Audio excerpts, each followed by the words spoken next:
આ મનુષ્ય દેહ પ્રાપ્ત કર્યા પછી જીવે શું કરવું? ત્યારે સૌથી પહેલો પ્રશ્ન મનની અંદર ઉદ્ભવવો જોઈએ કે હું કોણ છું?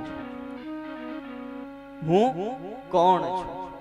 બીજો પ્રશ્ન, હું ક્યાંથી આવ્યો છું? અને ત્રીજો પ્રશ્ન, હું ક્યાં જવાનો છું? જો તમને પૂછવામાં આવે તમે કોણ છો, તો તમે નામ આપશો કે ભાઈ મારું નામ મોહનભાઈ છે, બીજા બેન હશે એનું નામ કહેશે, પણ એ તમારું નામ નથી, તમારા શરીરનું નામ છે. તો તમે કોણ? તો કે હું નિત્ય ચૈતન્ય પરમાત્માનો અંશ આત્મા છું. અને આત્માનો સાચો સગો અનાદિકાળથી પરમાત્મા સિવાય બીજું કોઈ થયું.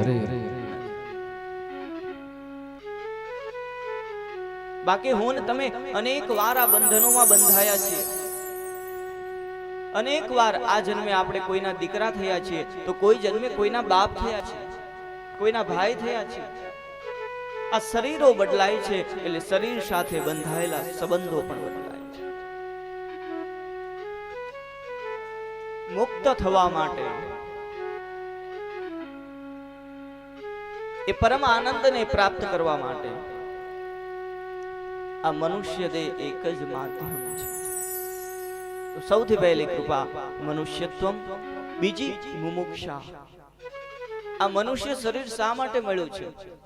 ખાવા પીવા અને સુવા માટે મળ્યું. બાકી જો એમ જ કરશું તો જીવન નીકળી જવાનું. અને એક દિવસ આ શરીર સદૈવની માટે શાંત થઈ જાય.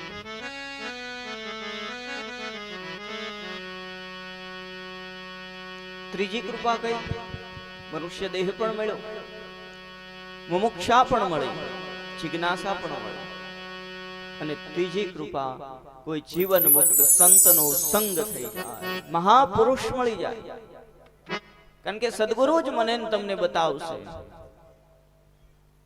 કે પરમાત્માની પ્રાપ્તિ કેવી રીતે થશે. યાદ રાખજો, જેને જે મળ્યું હોય ને એને ત્યાં જવાનો રસ્તો ખબર હોય. આપણામાંથી કોઈ દિલ્હી ન ગયું હોય, ગામમાંથી એક જઈને આવે, પછી બીજા કોકને જવાનું થાય એટલે પેલા કોને પકડે? ફલાણા ભાઈ જઈને આયા હતા, બોલાવો ભાઈ, મારે જવું છે, કેમ થશે? અને કોઈ ત્રીજો વ્યક્તિ આવે કે આમ દિલ્હી જવાય, અહીંથી જવાય, પછી એ ભલે 5 પીપળાની બહાર જ ન નીકળો હોય, તો તમે શું કહેશો? ભાઈ આને પૂછતા નહીં. એવી જ રીતે સંત મહાપુરુષનો સંગ એટલા માટે જરૂરી છે. કેવા સંતનો? કેવા મહાપુરુષોનો? જેને પરમાત્માના પ્રત્યક્ષ દર્શન કર્યા છે, જેને પરમાત્માની અનુભૂતિ છે. એ જ માયાબદ્ધ જીવને બતાવી શકે છે કે ભગવાન કેમ મળે છે. એટલા માટે મનુષ્ય શરીર પ્રાપ્ત થયા પછી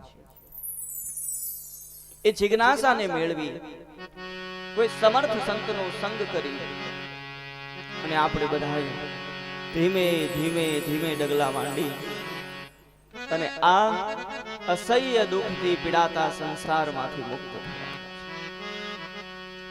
એની માટે બે વાત બરોબર યાદ રાખવી. અમારા સાધુઓ સંતોને ભજનાનંદીઓ તો ભજનમાં ગાય છે,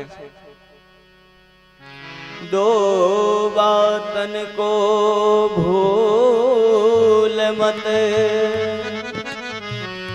जो चाहत कल्याण. हे जीव, बे बात में न भूलतो.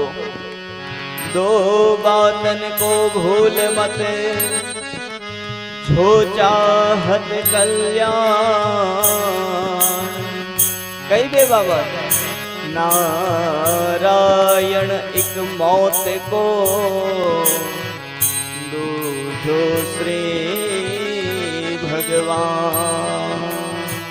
नारायण एक मौत को, दूजो श्री भगवान.